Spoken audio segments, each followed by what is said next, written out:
pagi, good morning untuk kita semua. Minggu ini adalah minggu kedua setelah Paskah. Jadi Paskah pertama tadi dibacakan di pembacaan pertama. Paskah pertama itu terjadi ketika orang Israel keluar dari Mesir, itulah Paskah pertama. Dan Yesus kita merayakan Paskah yang kedua. Sebelum kita mendengar firman Tuhan, mari terlebih dahulu kita bersatu di dalam doa. Mari kita berdoa. Berbicaralah kepada kami melalui firman-Mu yang tertulis, dan biarlah hati kami siap untuk menerima firman-Mu ya Tuhan. Di dalam nama Yesus kami berdoa. Amin. Nah, minggu lalu kita belajar bahwa kebangkitan Yesus adalah awal mula kegerakan kekristenan. Tanpa kebangkitan tidak ada orang yang percaya. Kita tahu waktu Yesus ditangkap dan disalibkan, bahkan murid-murid yang telah mengikuti Yesus 3 tahun melarikan diri, kabur. Dan ketika Yesus bangkit, ini awal yang baru, gerakan gereja dimulai. Dan kita tahu Petrus yang tadinya menyangkal Yesus juga punya keberanian. Dia menjadi pemberita firman Tuhan. Dan kita tahu Petrus ini salah satu dari 12 rasul yang kalau kita ingat bagaimana dia dipanggil oleh Tuhan. Dia adalah seorang apa, Petrus? Pekerjaannya? Seorang apa? Menjala ikan. Dia seorang pengusaha ikan. Nah, jadi dia seorang pengusaha ikan yang tahu apa arti uang. Ya, seperti kita. Dia orang yang berusaha. Dia pergi ke laut malam hari, dan besok paginya dijual, dan dia dapat uang, dan dia habiskan, dan lain sebagainya. Mirip seperti kita kan? Dan mungkin dia pergi lagi, dia tabung, mungkin dia pergi ke toko emas Milala kan? Dapat cincin sini, sampai akhirnya mungkin jadi banyak, mungkin seperti itu. Kenapa? Ini penting, kenapa setelah itu mungkin dia bertanya-tanya, adakah lebih daripada ini di dalam hidup? Kenapa? Karena waktu suatu hari Petrus dan teman-temannya menjala ikan, dan mereka sibuk satu malam itu tidak mendapatkan apa-apa. Sampai akhirnya Yesus datang ya. Yesus datang dan berkata kepada mereka, taburkan ke sebelah sana, kanan. Dan waktu mereka menjala, mereka mendapatkan sangat banyak. Dan waktu itu Yesus memberikan tujuan kepada Petrus, ikutlah aku, maka aku akan menjadikan kau penjala manusia.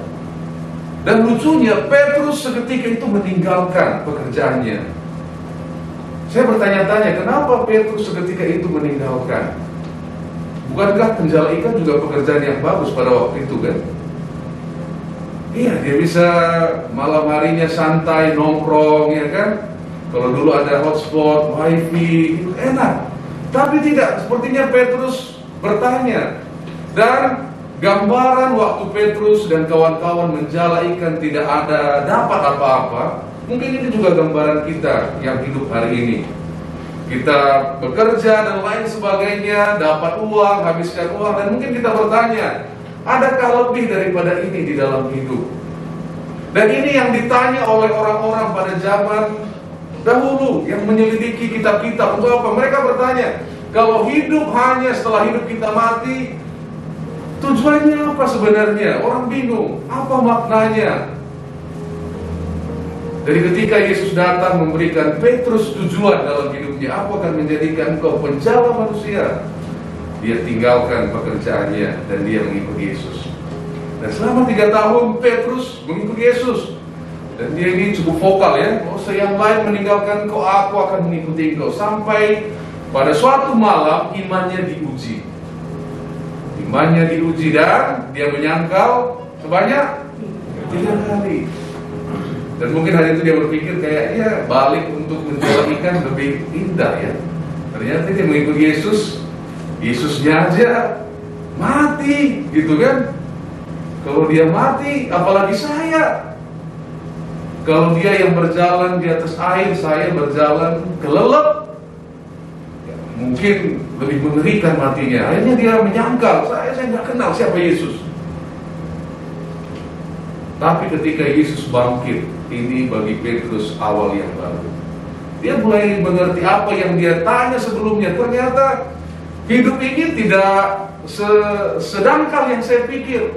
Ketika Yesus bangkit, dia baru mengerti ini hal yang luar biasa. Karena sampai hari ini 2000 tahun setelah itu kita juga masih bergumul untuk melawan yang namanya kematian. Kenapa kita takut COVID-19? Karena mematikan. Dan Yesus mengalahkan sesuatu yang tidak bisa manusia kalahkan.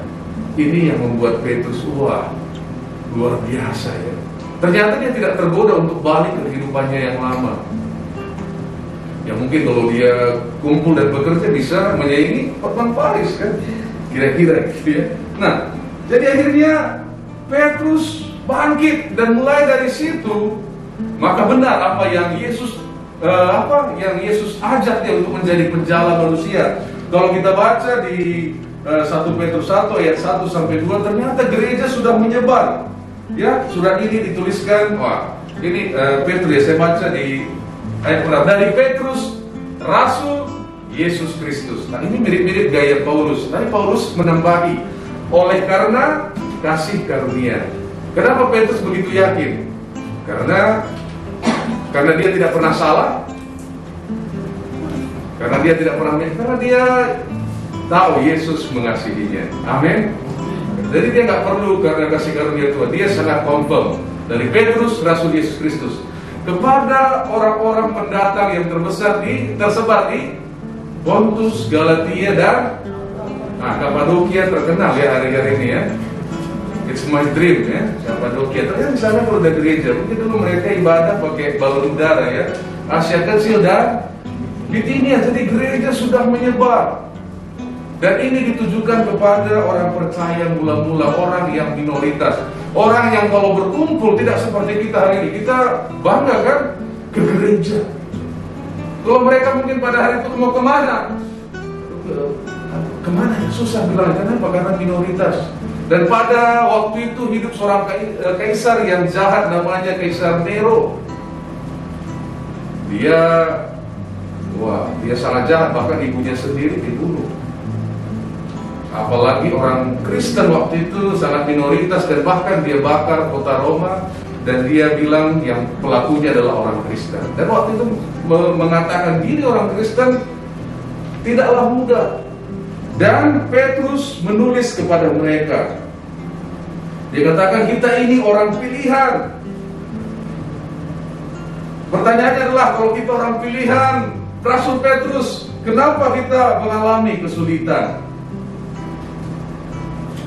Mungkin itu juga pertanyaan kita. Kenapa kita mengalami kesulitan kalau kita ini orang pilihan? Kalau kita tidak tahu apa tujuan kesulitan yang kita hadapi, maka kita gak akan mau mengalami kesulitan. Saya kadang-kadang lihat ya orang di Ukraina itu ya, ketika perang masih ada juga satu dua yang tersenyum ya. Hati saya juga, ini mereka. Tapi kenapa mereka bisa seperti itu? Karena mereka tahu apa yang mereka perjuangkan. Seorang ibu mengandung 9 bulan itu berat. Tapi karena mereka tahu tujuan daripada penderitaannya, itu tidak terasa berat bagi mereka. Dan setelah itu menyusui lagi, dan itu berat. Tapi mereka tahu bahwa penderitaan mereka untuk sebuah tujuan. Dan dikatakan bahwa tujuan penderitaan kita ini ialah untuk sebuah ujian. Nah, kalau sekarang ada tes, ada ujian, kalau dipanggil ujian, senang kan? Artinya kita berbeda dari yang lain. Ya, kalau ada lowongan misalnya dipanggil gitu kan? Ya, aku nggak dipanggil, oh dipanggil, ya dipanggil. Senang kan? Nah, kita diuji. Kenapa? Iman kita diuji. Di ayat 6 dikatakan, bergembiralah akan hal itu, sekalipun sekarang ini kamu seketika, sebentar harus berduka cita oleh berbagai-bagai pencobaan. Maksud semuanya itu ialah untuk membuktikan kemurnian imanmu. Di ayat 7. Kenapa? Karena semua orang punya iman. Gak hanya orang Kristen punya iman, iya kan? Semua orang punya iman. Ada yang imannya di Buddha, ada yang imannya di sana, ada yang imannya di pendidikan, ada yang imannya di kekuatannya, ada yang imannya di keluarga, dan lain sebagainya. Dan Petrus mengatakan maksud dari ujian ini adalah untuk membuktikan kemurnian imanmu. Apakah kita benar-benar percaya kepada Yesus? atau ada hal lain yang kita banggakan? Dan dia katakan ini jauh lebih tinggi nilainya daripada emas yang fana. Wah, kenapa Rasul tahu masalah emas? Ya karena dia dulu pengusaha ikan. Ya, dia setelah jual ikan, dia pergi ke toko Mas Bilal. Dia tahu, oh ini, dan itu lebih murni daripada emas. Nah, sekarat-karat apapun emas, 24 karat, 25 karat, tidak bisa membuat kita kebal dari COVID-19. Benar ya? Benar. Itu makanya dikatakan bahwa nilainya jauh lebih tinggi daripada emas yang fana. Dan rata-rata kalau kita dipanggil Tuhan, ya kita tinggalkan juga. Iya benar ya. Bang Tamu mau ditinggalkan. Nah, jadi diuji, emas aja dibakar agar kelihatan murni. Dan iman kita juga diuji. Dan tadi katakan karena waktu yang seketika. Karena hidup ini seketika. Ada yang ketemu teman SMP-nya, kok rasanya baru kemarin. Dan baru sadar, saya kok ketemu kayaknya baru kemarin. Ternyata sudah 25 tahun yang lalu. Jadi kalau ketemu masih ingat, oh guru sini kok ingat. Ini yang masih gini gitu. Masih ingat di kantin. Rasanya baru kemarin. Kenapa hidup ini sepertinya seketika? Kalau hidup kita ini adalah seketika, kertas ini, dan ruangan ini adalah kekekalan selama-lamanya, kira-kira sebanding nggak? Maksud Petrus begini, kita ini seketika loh di sini. Jangan gara-gara yang seketika ini, tujuan kita ini adalah kekekalan. Kita diciptakan untuk kekekalan. Kenapa aku tinggalkan pekerjaanku? Karena bagiku ini sesuatu yang lebih penting. Itu kira-kira kata Petrus. Bukan berarti kita harus tinggalkan pekerjaan kita, bukan ya. Maksudnya adalah kita bisa, selama kita hidup di sini, di dunia yang singkat ini, kita juga harus tahu bahwa akan ada masanya kita akan kembali kepada kekekalan. Itu makanya Petrus katakan seketika, dan yang diuji kemuliaannya dengan api sehingga kamu memperoleh puji-pujian dan kemuliaan dan kehormatan pada hari Yesus Kristus menyatakan dirinya. Dan sepertinya hidup bagi Petrus ini sudah masuk akal. Kadang-kadang kenapa hidup nggak masuk akal? Karena mungkin kita tidak libatkan Tuhan di sana. Hidup akan pernah masuk akal. Petrus yang tadinya pengusaha, dia mengerti ini. Bagi dia ini lebih bermakna. Nah, kalau kita mau merasakan hidup ini lebih bermakna, ambil tujuan kita yang melibatkan Tuhan. Nah, dan di ayat 3 dikatakan, kenapa? Karena terpujilah Allah dan Bapa Tuhan kita Yesus Kristus yang karena rahmat-Nya yang besar telah melahirkan kita kembali oleh kebangkitan Yesus Kristus dari antara orang mati kepada suatu hidup yang penuh pengharapan. Kalau tidak ada kebangkitan di antara kematian, maka hidup ini juga kita nggak ngerti. Hidup hari ini, kematian itu bisa kapan aja kan? Nggak masuk akal. Dan dikatakan bahwa kita dilahirkan kembali oleh kebangkitan Yesus Kristus dari antara orang mati. Kita pun tadinya karena upah dosa adalah maut mendapatkan kematian, tetapi syukur kepada Kristus. Dan ayat 4, untuk menerima suatu bagian yang tidak dapat binasa, yang tidak dapat semar, dan yang tidak dapat layu, yang tersimpan di sorga bagi kamu, yang tidak dapat jadul. Nah, handphone hari ini kita beli hari ini, 3 tahun lagi sudah jadul, sudah harus diupdate. Benar ya? Dan kita juga hari ini muda, sebentar lagi sudah. Iya, nggak terasa, tapi di surga nanti tidak dapat binasa, tidak dapat semar, tidak dapat layu.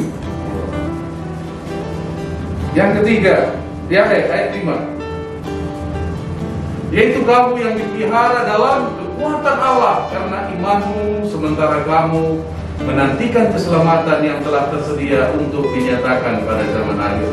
Wah, Petrus mengatakan begini, yang dipelihara dalam kekuatan Allah. Kenapa Petrus berkata demikian karena Petrus ada waktu dia kalah dalam ujian, tapi kasih Allah memelihara. Dalam perjalanan iman kita, ingatlah bahwa Tuhan menguatkan setiap kita. Kekuatan Allah. Wah, Petrus pernah menyangkal, sama kita juga pernah mungkin meragukan kasih Tuhan, tapi Tuhan memelihara kita. Nah, apa sih panggilan setiap kita? Panggilan setiap orang percaya. Panggilan setiap orang percaya yang utama bukan menjadi pengkhotbah, bukan menjadi full timer. Panggilan setiap kita adalah untuk menjadi murid Kristus. Murid Kristus artinya orang yang mengikuti gaya bagaimana Kristus hidup. Pertanyaannya, apakah gereja-gereja yang dituliskan oleh Rasul Petrus ini menerima ini? Saya percaya iya. Kenapa? Karena kalau mereka nggak menerima, nggak ada kita hari ini. Karena mereka lah kita ada hari ini. Dan mereka ambil itu, mereka turut dalam penderitaan yang mereka harus lalui. Sekalipun mereka minoritas, mereka berdiri, mereka percaya. Mereka ikut dalam penderitaan Yesus. Mereka ingin menjadi murid Yesus Kristus. Panggilan setiap kita adalah menjadi murid Yesus. Ini bukan meninggalkan pekerjaan kita, bukan, tapi menjadi murid Yesus. Nah, kemarin Ibu Alis share gereja mereka di Worcester, ya, benar ya? Mulai dibangun tahun 1080 dan saya lihat selesai tahun 1500. Kurang lebih pembangunan gereja itu 400 tahun. Pertanyaannya, pasti orang-orang yang awal tidak melihat bangunan itu. Dan hari ini gereja itu kurang lebih sudah hampir 1000 tahun. Pasti yang ikut membangun awal itu nggak melihat, karena mungkin mereka hidup 100 tahun lah ya, kita ingin, tapi selesai 400 tahun. Pertanyaannya, kenapa mereka punya kasih yang begitu besar, iman yang begitu kuat untuk ikut dalam pembangunan itu, sekalipun mereka nggak akan lihat gedung itu. Kenapa? Karena mereka tahu janji ini, bahwa mereka punya janji akan hidup yang penuh pengharapan, bukan hanya seketika di dalam dunia ini saja. Dan sebagai akibatnya kita ada hari ini karena mereka yang dulu berjuang, berdiri di atas imannya, memiliki panggilan di dalam Tuhan. Sekalipun mereka tidak lihat, setelah gereja itu ada, mereka tidak lihat, kita yang lihat. Jadi ada banyak cerita di balik gereja itu. Dan hari ini itu hampir 1000 tahun. Nah, hari ini hidup berpengharapan bukan berarti kita bebas daripada tantangan, tapi tantangan itu adalah bagian daripada ujian kemudian iman kita. Ini ditujukan kepada orang-orang Kristen mula-mula yang hidup di dalam tekanan. Sama hari ini juga kita hidup, ada banyak masalah yang kita hadapi.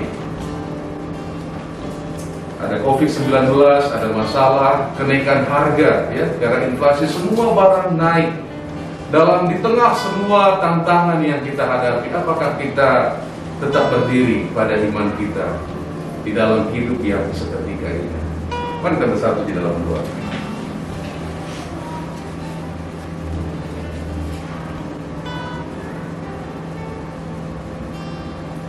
Biarlah firman-Mu tertanam dan bertumbuh di dalam hati kami, ya Tuhan. Dalam nama Bapa, Putra, dan Roh Kudus. Amin.